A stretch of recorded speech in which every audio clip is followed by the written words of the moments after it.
Imagine this. You wake up one morning at 35, or 45, or whatever age hits you hardest. And you realize you've spent the last decade chasing shiny new ideas. A side hustle here, a new diet there, a course on everything from crypto to coding. You've read dozens of productivity books, downloaded every app, set reminders that now mock you from your phone. Yet somehow, your big dream, that one thing that could change everything, is still just a someday scribbled in a forgotten notebook.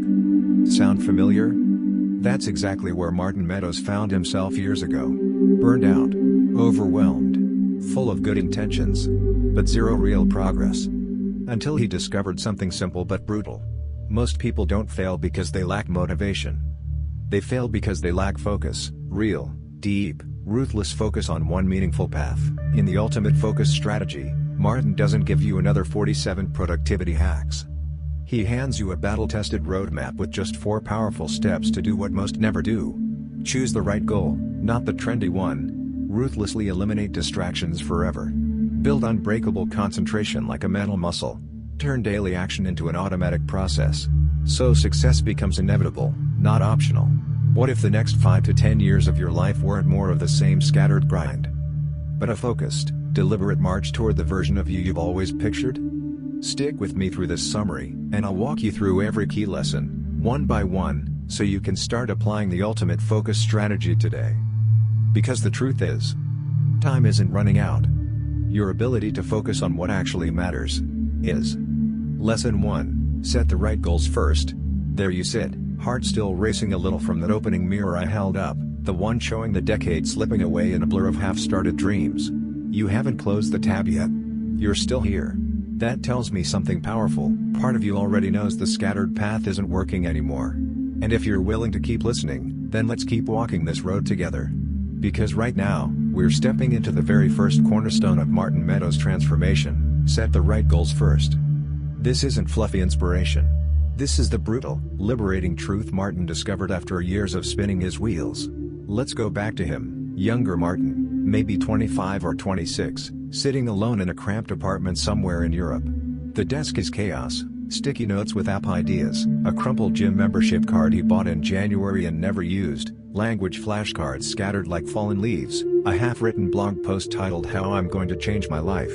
He had ambition. God, did he have ambition? But ambition without direction is just anxiety wearing a motivational t-shirt. He'd read the books. He'd watch the videos.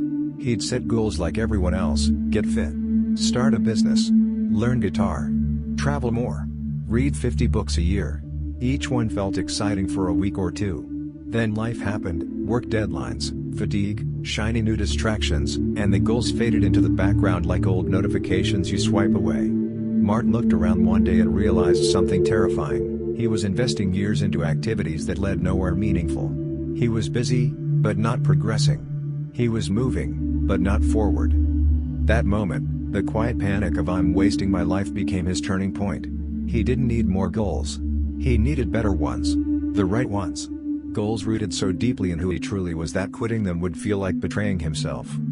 And that's exactly what this lesson delivers, a complete overhaul of how you choose what to pursue. Martin breaks it down into layers: psychology, practicality, personal stories, so by the end, you'll not only understand why most goals fail but how to craft ones that pull you forward like gravity. Let's unpack it fully, piece by piece, as if we're sitting across from each other over late-night tea, Martin sharing the raw lessons he paid for with sweat and regret. First layer, understand why wrong goals waste years, and why it hurts so much more than people admit. Wrong goals aren't just ineffective, they're soul-draining. They promise fulfillment but deliver exhaustion. Martin calls this the illusion of progress. You feel productive checking boxes: I meditated today, I posted on LinkedIn, I tried intermittent fasting, but deep down, nothing shifts. Your core life stays the same. Relationships don't deepen. Health doesn't transform. Impact doesn't grow. Years pass, and the gap between who you are and who you could be widens. He experienced this vividly with fitness. For years, he wanted to lose weight. He'd set vague goals: get in shape by summer. He'd buy supplements, join gyms, follow trendy diets. Each cycle ended the same: initial excitement, then life interference, then abandonment, then guilt. The real cost wasn't the money or the time, it was the eroded self-trust. Every failed goal whispered, "See? You can't stick to anything." That voice grew louder, making future attempts harder. Scattered goals compound the damage. Martin tried polymath living, everything at once. Business ideas 1 month, writing the next, fitness mixed in, learning skills on the side. He spread his energy so thin that nothing gained traction. He calls this the dabbler's curse. You taste success in many areas but achieve mastery in none. The brain loves novelty, so it keeps pulling you toward the new shiny thing. But real achievement requires depth, and depth requires focus on fewer things. Smart, meaningful goals flip the script. They create intrinsic motivation, that rare, sustainable fire that burns from within. No need for constant pep talks or accountability partners. When a goal aligns with your deepest values and long-term vision, pursuing it feels like coming home to yourself. Second layer, discover your core values, the compass you didn't know you needed. Martin emphasizes this as non-negotiable. Core values are the handful of principles that define what matters most when no one's watching. Not what society says should matter. Not what your parents expected. Not what Instagram glorifies. What lights you up and what would leave you empty if ignored. He suggests starting with brutal honesty. Sit quietly, no phone. Ask, what makes me feel alive and authentic? What angers me deeply when I see it in the world? Injustice, mediocrity, disconnection? At the end of my life, what would I regret not prioritizing? If money and time weren't issues, how would I spend my days?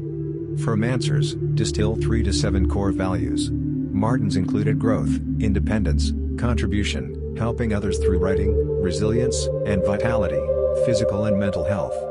Example, if connection is a core value, a goal to grind 80-hour weeks for money might feel misaligned, unless the money funds deeper connections.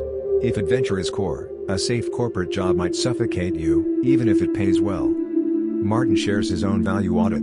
Early on, he chased success defined by money and status, external markers. It left him hollow. When he realigned to independence, freedom to work anywhere, and contribution, sharing practical advice, goals became magnetic. Writing books wasn't a chore, it was expression.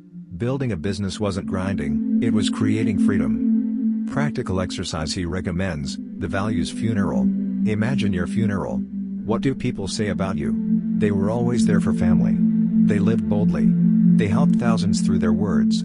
Use those eulogies backward to shape values. Then score every potential goal. Does this move me closer to being remembered that way? 1 to 10. Below 7? Reconsider or drop.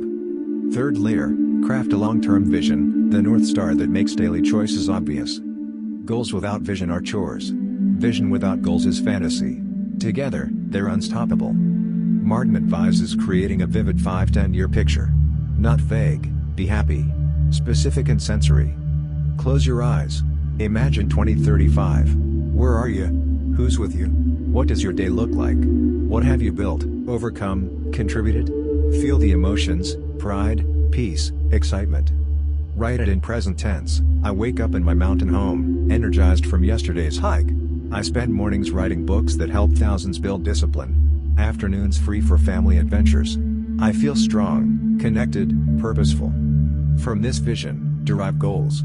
If the vision includes health and adventure, run a marathon or master rock climbing fits. If it includes impact through teaching, publish 3 books or grow an email list to 50,000 lines. Martin used this for his shyness conquest. Vision, confident, socially fluid man with deep friendships and professional networks. Goals flowed naturally, daily conversations, joining groups, public speaking practice. Without vision, those actions would feel forced. With it, they felt inevitable. He warns against should visions, ones borrowed from culture, be a millionaire, have six-pack abs. They lack emotional pull. Does thinking about this future make your chest expand with energy or contract with dread? Energy equals right track. Fourth layer, discern needs versus wants, the ruthless filter. Martin introduces the price of success concept. Every goal costs something, time, energy, opportunities foregone. You can't afford everything. Needs, goals essential to your values and vision. They feel non-negotiable. Wants, nice to haves that dilute focus. Example, Martin wanted to learn 5 languages. But his vision centered on writing and business impact in English. Learning multiple languages became a want, fun, but not essential. He sacrificed it to double down on English mastery and content creation. 2. The 1-year test. Imagine pursuing only this goal for 12 months. Does the thought excite or drain? If drain, it's likely a want masquerading as a need. He also addresses multiple goal syndrome. Limit to 1 to 3 major goals at once. Complementary ones: okay, fitness plus discipline building business. Conflicting ones: travel constantly plus build deep local roots, force trade-offs. 5th layer, address fears blocking the right goals. Even aligned goals scare us. Fear of failure: what if I try and still suck? Fear of success: what if I change and lose people I love? Perfectionism: it has to be perfect or not at all. Martin tackles these head-on. For failure fear, reframe. Failure isn't identity, it's data. His early businesses flopped, lessons, not verdicts. For success fear, journal what-ifs. Worst case usually survivable. Best case worth risk. Perfectionism: adopt good enough launch. Start messy. Iterate. He shares language learning story. Feared embarrassment. Started with apps alone, then tutors, then conversations. Small wins build confidence. 6th layer, transform goals into actionable reality. Right goal selected? Now make it real. Use SMART with values: twist, specific, measurable, achievable, relevant, to values/vision, time-bound, and emotionally charged. Example: not lose weight. To honor my value of vitality and live my adventurous vision, lose 30 pounds in 12 weeks by walking 10k steps daily, tracking calories, meal prepping Sundays. Microstart: begin tiny to beat resistance. 200 words writing daily instead of write a book. Routine integration: link to existing habits, review goals during coffee. Overcome inertia: 5-second rule, count 5, 4, 3, 2, 1, act before brain sabotages. 7th layer, the ongoing audit, goals evolve. Martin stresses review quarterly. Life changes. Values shift slightly. Vision clarifies. Be willing to pivot without guilt. His fitness goal evolved, from weight loss to building strength for hiking, then longevity.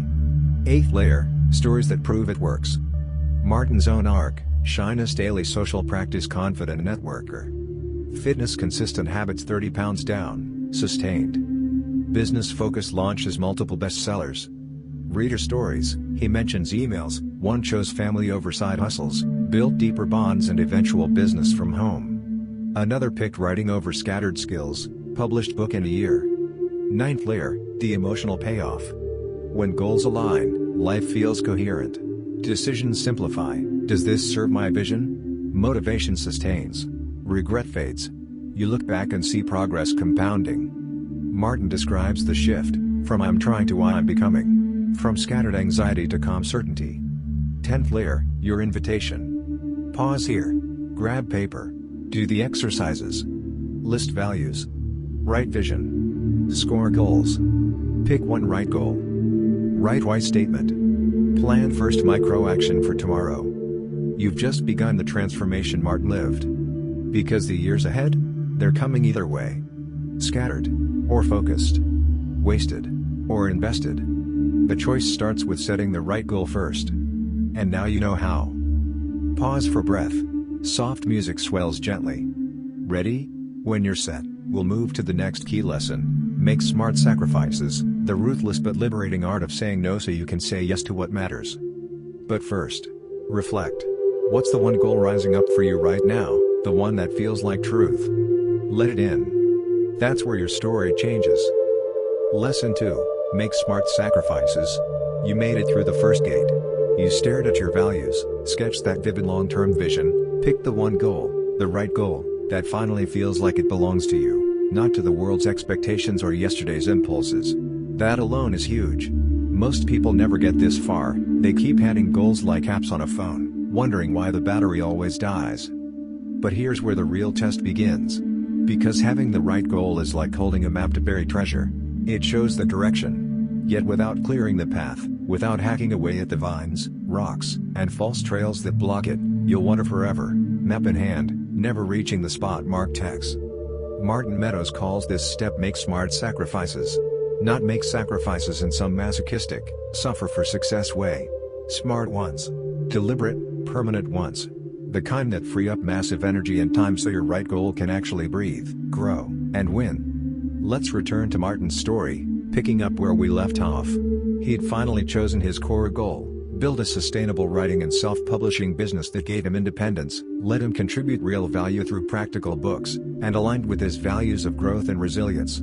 The vision was clear: waking up without an alarm, writing in flow for hours, helping thousands overcome the same struggles he faced, traveling when he wanted, living on his terms. But reality hit fast. His days were still clogged. Endless social media scrolls for inspiration. Notifications pinging like needy toddlers. Friends inviting him to hangouts that felt good in the moment but left him drained. Late-night Netflix binges because I deserve to unwind. Side interests creeping in: maybe I should start a YouTube channel too?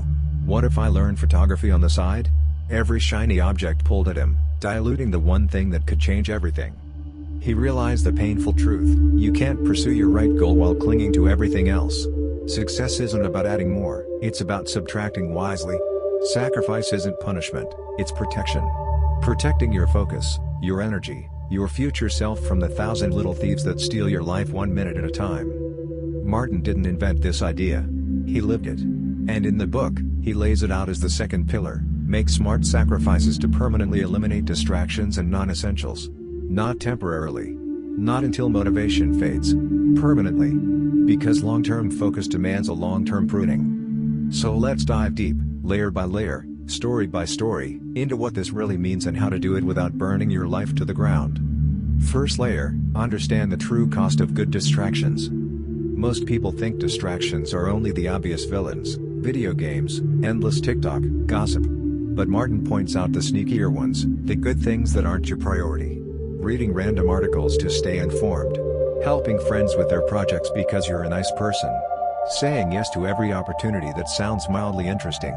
These feel productive, even virtuous. Yet they scatter your attention like confetti. He tells of his own early business attempts. He'd say yes to guest posts, collaborations, podcast invites, anything that felt like networking. Each one took hours: prep, recording, follow-up. Individually small. Cumulatively, they stole weeks from writing his own books. Progress stalled.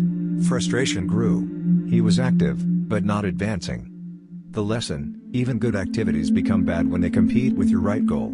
Time is finite. Energy is finite. Attention is finite. Every yes to something secondary is a no to your primary vision. Second layer: identify your personal distraction landscape. Martin doesn't give a generic list. He wants you to map your own. Grab a notebook, or your phone notes. Track one full week, every activity, every notification, every mental switch. Be brutally honest. Common categories he highlights: digital distractions, social media, email checks, news feeds, YouTube rabbit holes. People distractions, energy-draining relationships, unnecessary socializing, overhelping others. Habit distractions, TV/streaming, shopping online for fun, perfectionist busywork, endless tweaking instead of shipping. Opportunity distractions, shiny new ideas, courses, side projects that promise quick wins. Internal distractions, worry loops, daydreaming about future success instead of doing the work. Martin audited himself ruthlessly. He found he spent 2 to 3 hours daily on social media research. Another hour on news. Evenings lost to shows. Friends who left him emotionally exhausted. He calculated, that was 20 to 30 hours a week, almost a full-time job, stolen from his goal. Third layer: the art of smart, not stupid, sacrifices. Sacrifice smartly means cutting what doesn't serve your vision while preserving what fuels it. Martin stresses balance: no monk-like deprivation unless that's your path. Rules he follows: protect the essentials, sleep, 7 to 9 hours, movement, real food, meaningful relationships, the uplifting ones, recovery time. Sacrificing these backfires. Eliminate permanently where possible, delete apps, unfollow accounts, set hard boundaries. Reduce temporarily if needed, batch low-value tasks, email twice a day, use tools like website blockers. Say no gracefully but firmly: thanks, but I'm focused on X right now and can't take that on. Replace, don't just remove. Swap scrolling for reading aligned books, Netflix for walks while listening to podcasts on your topic. His own cuts. Social media, limited to 30 minutes/day max, using it only for promotion after content creation. TV/streaming, down to 1 show per week, Watched intentionally with family/friends. News, once a day, curated sources, no doom scrolling. Side projects, ruthlessly paused or killed anything not directly supporting his writing/business. Social life, prioritize deep connections over frequent shallow hangouts. Result? His writing output tripled. Books got finished. Business grew. He felt lighter, not deprived. Fourth layer, overcome the emotional resistance to sacrifice. This is where most fail. The brain hates loss. Even useless habits feel comforting. Martin addresses the psychology. Fear of missing out, FOMO, remind yourself the missed things are usually noise. The real miss is not hitting your vision. Identity attachment, but I'm the guy who knows everything current. Reframe, I'm the guy who creates things that matter. Guilt over saying no, practice scripts. I appreciate the invite, but I'm in a focused season. Most people respect clarity. Boredom void, fill it with aligned micro wins, small progress feels better than distraction highs. He shares a turning point, deleting Instagram from his phone. First week, restless, like phantom limb. Then clarity rushed in. Ideas flowed. Words poured out. The boredom became creative space. Fifth layer, build systems to make sacrifices stick. Sacrifice isn't willpower forever. It's environment design. Martin's toolkit. Deck, freedom or cold turkey to block sites during work blocks. Phone on do not disturb with exceptions only for key people. Environment, dedicated workspace, no phone in sight. Out of sight, out of mind. Accountability, tell trusted people your focus goal and new boundaries. Public commitment, even small, raises stakes. Review ritual, weekly audit, what crept back in. Cut it again. Reward substitution, after focused sessions, reward with aligned pleasures, nature walk, deep conversation, favorite tea.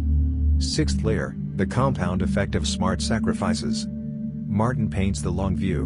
1 year of scattered effort, mediocre progress, frustration. 1 year of focused effort, after sacrifices, books published, audience grown, skills sharpened, confidence soaring. He quotes his transformation, from trying to do everything to mastering one thing. The freedom that came wasn't just time, it was mental bandwidth. Decisions simplified. Energy returned. Life felt coherent. Seventh layer, real stories and warnings. From Martin, sacrificing fun distractions led to deeper fulfillment. Reader example, he mentions fan emails. A woman cut toxic friendships and social obligations to focus on her writing dream. First book published in 18 months. Relationships that mattered deepened, others faded naturally. Warning, don't sacrifice everything at once. Burnout risk. Prioritize cuts. Biggest time/energy leaks first. Eighth layer, your call to action. Pause the audio if you need to. Right now. 1. List your top 5 to 10 time/energy leaks. 2. For each, is this serving my right goal? Rate impact 1 to 10. 3. Decide, eliminate, reduce, or keep, with boundaries. 4. Pick 2 to 3 immediate cuts. Implement today/tomorrow. 5. Track for 1 week, how much extra time/energy for your goal. This isn't about becoming a robot. It's about becoming free. Because every smart sacrifice you make is a deposit in the bank of your future self. The path is clearer now. The treasure closer. Martin walked it. You're walking it. And the next step, developing that powerful, unbreakable focus, builds directly on this foundation. But first, feel it. The lightness of less. The power of no. That's where real momentum begins. Lesson 3, develop powerful, deep focus. You've done the hard inner work. You've chosen your right goal, the one that sings in alignment with your values and vision. You've cleared the clutter with smart, permanent sacrifices, carving out space where distraction once ruled. The path is open now. The treasure map is in your hand, the false trails hacked away. But here's the quiet truth Martin Meadows learned after all those false starts. Even with perfect direction and a clean slate, most people still fail to arrive. Why? Because they never built the engine to travel the distance.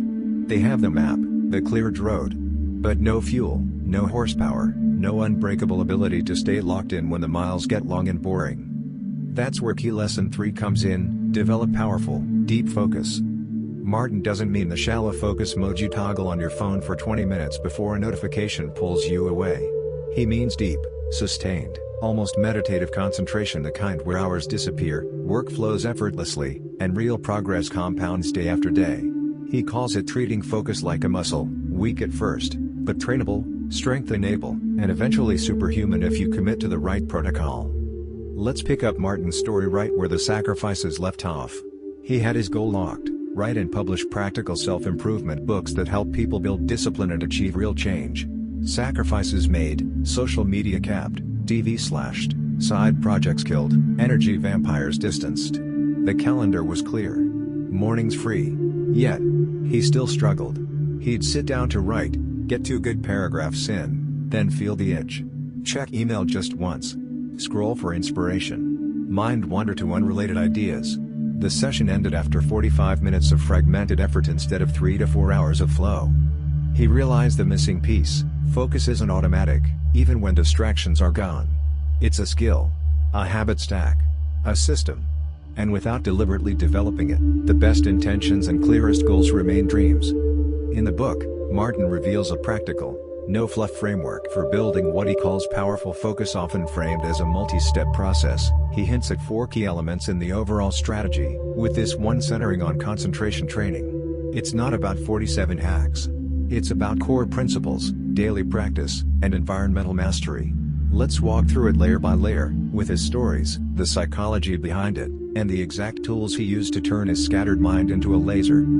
First layer: accept that focus is a trainable skill, not a personality trait.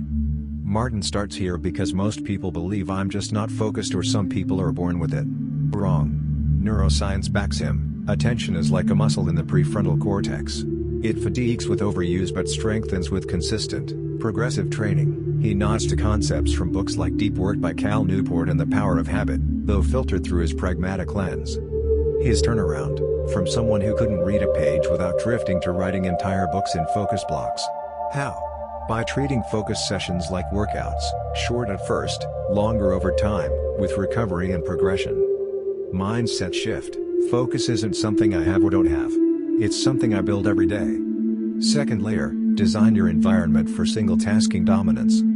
You already sacrificed distractions, but now optimize the space to make deep work inevitable. Martin's setup: he describes variations of this. Dedicated workspace, 1 desk, 1 chair, used only for focused work.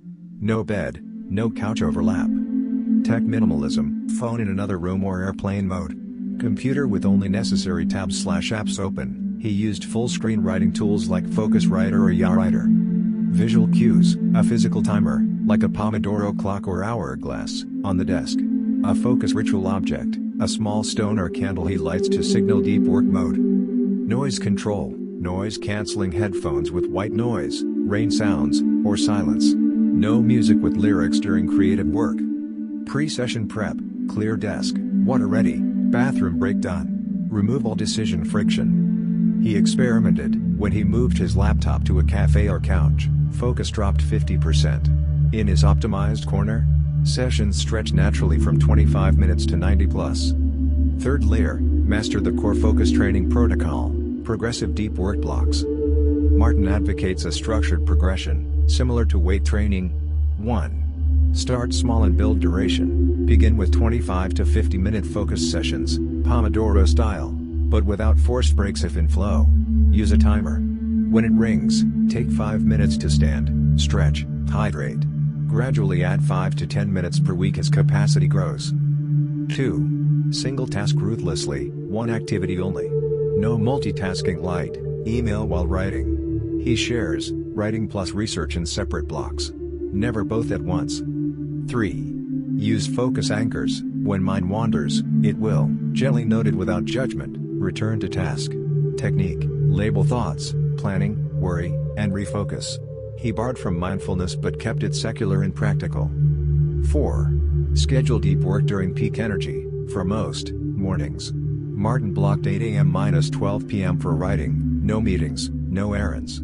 Protect this like a sacred appointment. His progression story: Month 1. 25-minute sessions, 3 per day. Felt exhausting. Month 2, 45 minutes, flow emerging. Month 3, 90-minute blocks, losing track of time. By month 6, 3 to 4 hour deep sessions, producing thousands of words daily. Fourth layer, combat the biggest focus killers with targeted countermeasures. Martin lists the top enemies and his fixes. Internal resistance, boredom, use the 5-minute rule, commit to just 5 minutes. Momentum usually kicks in. Or reframe, this discomfort is growth. Mental fatigue, build in recovery, short walks, naps, 10 to 20 minutes, nature exposure. He scheduled focus recovery days with lighter tasks. Notification temptation, physical separation, app blockers during blocks, freedom, cold turkey. Perfectionism, adopt shitty first draft mindset, and Lamont influence. Write ugly, edit later. Context switching cost, batch similar tasks. No jumping between writing, emails, social. Fifth layer, build supporting habits that amplify focus power. These aren't extras, they compound. Morning routine, exercise, meditation, 5 to 10 minutes breath focus, journaling goals. Sets the brain for concentration. Nutrition and sleep, no sugar crashes, 7 to 9 hours sleep. He cut caffeine after 2 p.m. Physical movement, short walks between sessions reset attention. Mindfulness light, daily 10-minute meditation to train meta-awareness of wandering mind. Sixth layer, track and iterate, treat it like an experiment. Martin kept a simple log, session length, quality, 1 to 10, distractions noted, what helped/hurt, reviewed weekly. Adjusted, for example, discovered classical music without lyrics boosted him, lyrics hurt. Seventh layer, the transformation payoff. Deep focus isn't just productivity, it's joy. Martin describes entering flow state regularly, time dissolves, self-consciousness fades, work feels effortless and rewarding. Books got written faster, better. Confidence soared. Life felt richer because he was fully present in what mattered. He contrasts, old Martin, scattered, anxious, always busy but empty. New Martin, calm certainty, deep satisfaction from meaningful progress. Eighth layer, your immediate action steps. Right now, if you can. 1. Set up your deep workspace today. 2. Schedule your first 25-minute block tomorrow, single task, timer on, phone gone. 3. After, note what pulled you away and how to prevent next time. 4. Commit to adding 5 minutes every few days. 5. Protect your peak hours like gold. This is how ordinary people build extraordinary concentration. Martin did it. Thousands of readers did it. The muscle is waiting to be trained.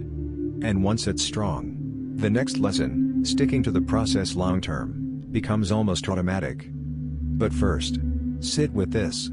Feel the possibility of hours where only your goal exists. That's power. That's deep focus. That's yours to claim. Lesson 4, transform goals into daily actions and stick to the process. Here we are. The home stretch. You've chosen your right goal, the one that echoes your deepest values and paints your long-term vision in vivid color. You've made the smart sacrifices, clearing the mental and temporal clutter so nothing competes for your attention. You've trained your focus muscle, turning scattered 20-minute bursts into deep, flowing hours where real creation happens. But even with all that, the dream can still slip away. Why? Because knowing the path, having the tools, and being able to run fast isn't enough if you only sprint once a month. The magic, the real, compounding, life-changing magic, happens in the quiet consistency of showing up every single day. This is key lesson 4, transform goals into daily actions and stick to the process. Martin Meadows saves this for last because it's the glue. The previous steps give you direction, space, and power. This one gives you momentum that turns potential into reality. He doesn't call it motivation or willpower forever. He calls it process orientation, shifting your identity from someone trying to achieve a goal to someone who lives the process that makes success inevitable. Let's return one last time to Martin's journey. Picture him after the focus training phase. Books were getting written in deep sessions. His business systems hummed. Sacrifices held. Yet some days the fire dimmed. A rejection email landed. Progress felt slow. The old temptation whispered, skip today. You deserve a break. Tomorrow you'll crush it. And on those days, motivation wasn't there to carry him. That's when the shift happened. He stopped relying on feeling ready. He stopped waiting for inspiration. He built a simple, non-negotiable daily process: sit at the desk at 8 a.m., timer on, write for at least 60 focused minutes, no matter what. Some days the words flowed like water. Others, They crawled. But he showed up. Every single day. Over months, those daily actions compounded. Chapters became books. Books became bestsellers. Bestsellers became audience, income, freedom. The goal wasn't chased anymore, it was harvested from consistent process. In the book, Martin frames this as the culmination: break big goals into tiny, daily, repeatable actions. Then commit to the process like it's your new religion.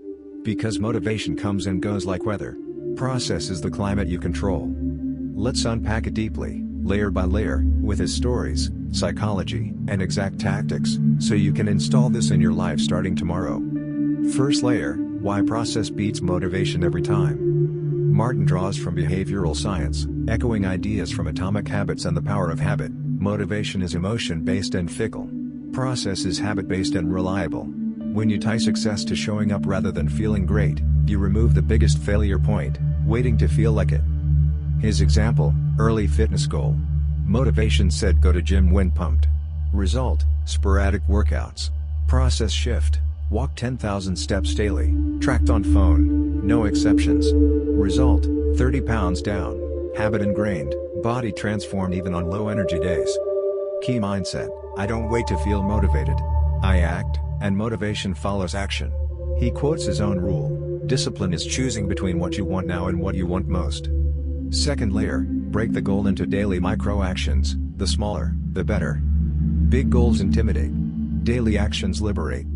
Martin uses reverse engineering. Start from the end goal, work backward to what must happen weekly, then daily. Example from his writing business. Goal: publish 3 high-quality books per year while growing audience. Weekly: write 10,000 to 15,000 words, edit previous work, engage with readers. Daily: 1,000 to 2,000 focused words, minimum, 30 minutes reader email/engagement. He made it even smaller for tough days: open document and write 1 paragraph. Once open, momentum usually took over. Practical technique: the 2-minute rule. Inspired by similar concepts, scale any action to under 2 minutes to beat resistance. Just put on running shoes, walk turns into run. Just open notebook, journaling flows. Third layer: design non-negotiable daily routines around your actions. Process sticks when embedded in ritual. Martin's daily anchors. Morning ritual: wake, hydrate, 5-minute meditation/breathing, review goal plus why statement, then straight to first deep work block. Evening wind down, review day, what went well, 1 win, 1 lesson, plan tomorrow's top action, no screens 1 hour before bed. Habit stacking: link new action to existing one. After coffee write 500 words. He scheduled minimum viable day even if sick or traveling, 250 words minimum. This preserved the streak and identity. Fourth layer: overcome the inevitable resistance and off days. Martin is candid: you'll have resistance. Boredom. Doubt. External chaos. His countermeasures: the show-up commitment, promise only presence, not performance. Sit for the time block, even if you stare at the screen. 90% of the time, work happens. Identity reinforcement: use affirmations tied to process. I am a writer who writes daily. I am disciplined, I do the work regardless. Streak tracking: visual chain, don't break the chain. Jerry Seinfeld method. Calendar X's. App streaks, Habitica, streaks. Forgiveness protocol: miss a day? No self-flagellation. Analyze why, gently, reset tomorrow. Guilt kills consistency, compassion sustains it. Preemptive if-then plans: if I feel unmotivated, then I do the 2-minute version. If distracted, then label thought and refocus. He shares a low point: business plateaued, motivation crashed.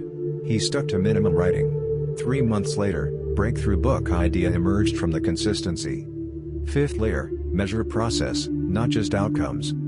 Track inputs, actions, not just outputs, results. Results lag, process delivers. Martin's log: daily words written, sessions completed, not sales, yet. Focus on controllables. Sixth layer: scale and adapt as you grow. Process evolves.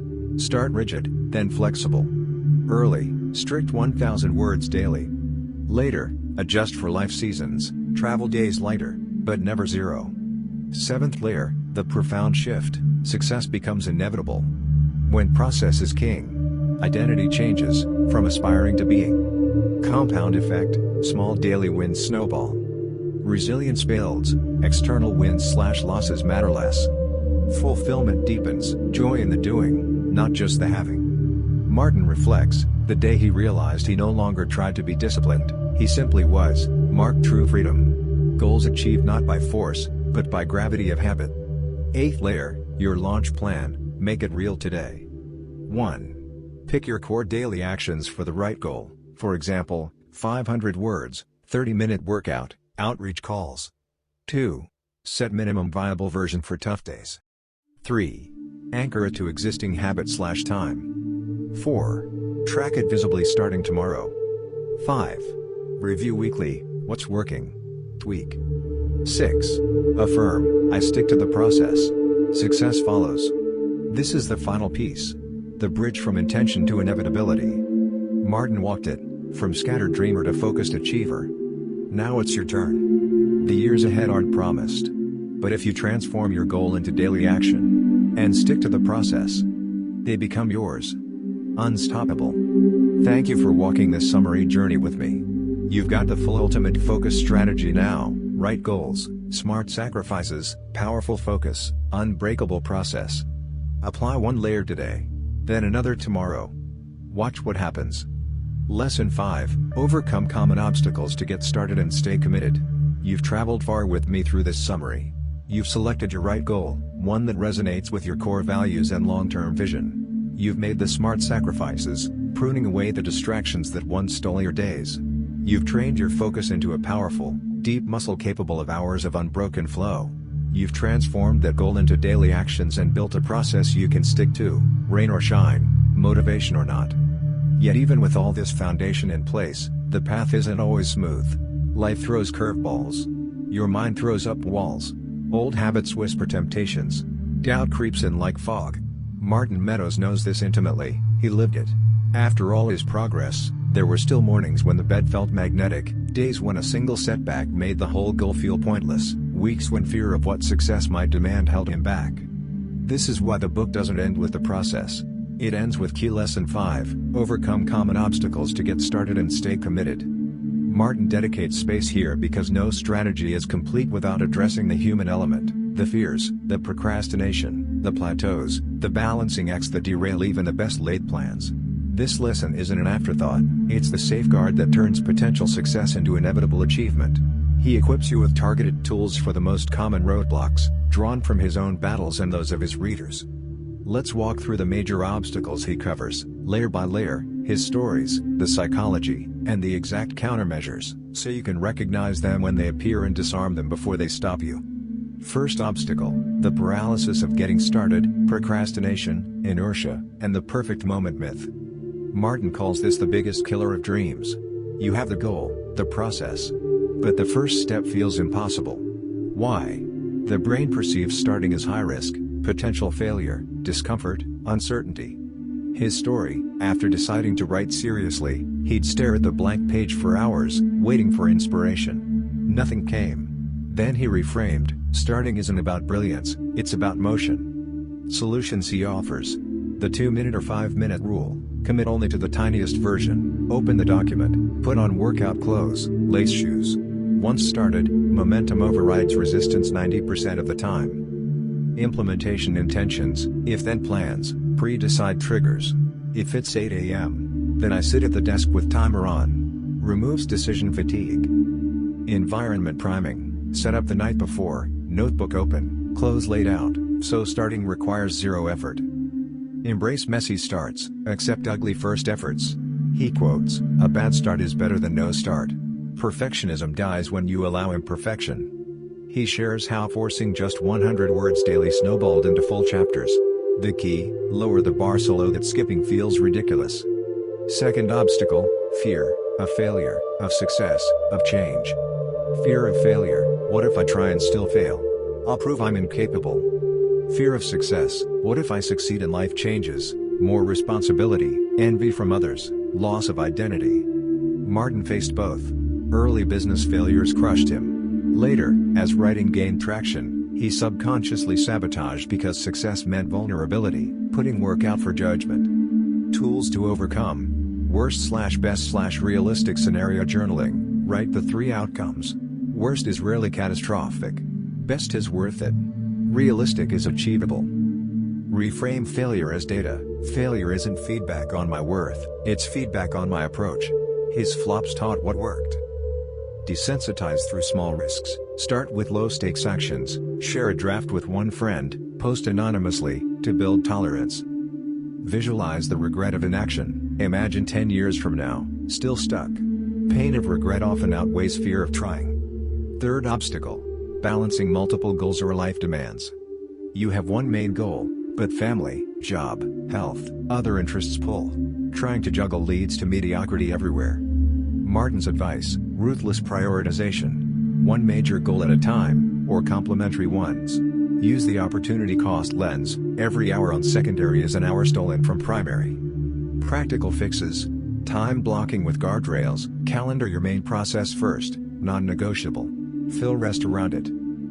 Quarterly reviews. Assess if secondary goals still align or need pausing. Integrate where possible. Fitness goal supports writing focus, energy boost. Family time recharges for better work. He learned to say, not now to good things, so yes forever to great ones. Fourth obstacle: plateaus, boredom, and loss of interest. Progress slows. Excitement fades. The process feels rote. Martin experienced this in fitness. Weight loss stalled, and writing, ideas dried up. Countermeasures. Celebrate process wins, track streaks, small milestones. Reward consistency, non-sabotaging rewards. Favorite walk, call a friend. Inject variety within the process. Alternate routines slightly. New writing prompts, different workout variations, without derailing. Reconnect to why. Reread your value alignment and vision statement weekly. Emotional fuel reignites. Deliberate rest and recovery. Scheduled breaks prevent burnout. He took lighter weeks after big pushes. Fifth obstacle: external setbacks, criticism, rejections, life events. A bad review, illness, family crisis, easy to quit. His approach: separate events from identity. This happened, it doesn't define me. Minimum viable action on hard days, 5 minutes or symbolic act to maintain streak. Support network: share struggles with accountability partners. He had beta readers for encouragement. Long-term perspective: zoom out. Setbacks are blips in years-long arc. Sixth obstacle: perfectionism and over-analysis. Endless tweaking, research, planning, no shipping. Martin: done is better than perfect. Launch ugly versions, iterate based on real feedback. Technique: set deadlines with hard stops. Finish draft by Friday, no more edits. Seventh layer: the commitment mindset, turning obstacles into proof of growth. Martin reframes every obstacle as training. Each overcome builds resilience. The person who persists through fear, boredom, and chaos is the one who wins. His ultimate shift: from I hope this works to I will make this work. Commitment isn't feeling, it's decision plus repeated action. Eighth layer: your final toolkit, daily defenses. Morning: review why plus visualize overcoming today's obstacle. During: when resistance hits, pause, label, this is fear talking, refocus. Evening: log one win, one lesson, one plan for tomorrow. Weekly: audit obstacles faced, adjust strategy. Martin ends his book on hope: you've got the full strategy. Obstacles will come, they always do. But now you have the map to navigate them. The version of you on the other side, the one living the goal, is waiting. Not because it's easy, but because you're now equipped to keep going. You've got this. The journey doesn't end here, it begins anew every morning. Show up. Overcome. Achieve. Thank you for walking the full ultimate focus strategy with me. Apply it. Live it. Share what changes. Your focused future starts now. And just like that, we've reached the final page of Martin Meadows' The Ultimate Focus Strategy. Picture this. You close the cover, or in our case, let this voice fade out, and for a moment the room is quiet. No notifications. No buzzing phone. Just you. And the echo of everything we've walked through together. The right goal is chosen, the one that finally feels like it was written for your soul, not borrowed from someone else's highlight reel. The distractions have been pruned away, leaving breathing room where chaos used to live. Your focus muscle is awake now, stronger every day you train it. And most importantly, You've built the daily process, the quiet, unbreakable rhythm that turns someday into today, and tomorrow, and the day after. But here's the part no book can do for you. The story doesn't end when the summary stops. It only truly begins when you decide what happens next. So let me ask you, right here, right now, as if we're the only two people still awake in the world, what's the one goal rising up inside you after everything we've covered? The one that makes your chest tighten a little, not with fear, but with possibility? Is it the book you've been carrying in your heart for years? The business you've sketched in secret notebooks? The health transformation you've promised yourself one too many times? Or something quieter? A relationship you want to rebuild, a fear you're finally ready to face, a version of yourself you can almost see in the distance? Take a breath. Feel it. Now tell yourself, out loud if you're alone, or just in the privacy of your own mind, what if this time is different? Because this time I'm not chasing motivation. This time I'm building a process. This time I'm choosing the right goal, making the smart sacrifices, training deep focus, showing up every day, and refusing to let the old obstacles win. What would your life look like in 12 months if you actually did that? Not perfectly, not without off days, but consistently, stubbornly, kindly. Who would you become? What doors would quietly open? Whose lives, including your own, would change because you stopped scattering yourself and started showing up for what truly matters? That future isn't locked behind talent or luck. It's waiting behind a single, repeated decision, to act on what you now know. So here's my invitation to you, straight from the heart of this journey we've shared. Start small tomorrow morning. Pick one piece from the strategy, the tiniest, easiest win. Maybe it's 5 minutes of focus practice. Maybe it's writing your value-aligned why statement. Maybe it's deleting one app that's been stealing your mornings. Do it before the world wakes up and starts demanding your attention. Then come back and tell us. Because you're not alone in this. Over at Book Divers, we're building a community of people exactly like you, readers who don't just consume books. They live them. We share honest takeaways, real experiments, wins and stumbles, and, most importantly, keep each other accountable so the strategies actually stick. Head over to the Book Divers channel right now. Drop a comment, a voice note, or just a quick "I'm in," starting tomorrow. Tell us, which lesson hit you hardest? What's your first micro action? We read every single one, celebrate the hell out of the small wins, and cheer each other through the messy parts. Because when one of us focuses, we all rise a little higher. You've got the map now. You've got the tools. You've got the proof, Martin's life, and countless others, that this works when you work it. The only question left is, are you ready to stop reading about focus? And finally become the focused version of yourself you've always known was possible? I believe you are. And I'll be right here, along with the whole Book Divers crew, walking the next steps with you. Until then, close your eyes for a second. Picture tomorrow morning. You wake up. You remember why this matters. You sit down. You begin. That's how every great story really starts. See you in the comments. See you in the process. See you becoming. This is Book Divers, signing off. Now go make tomorrow different.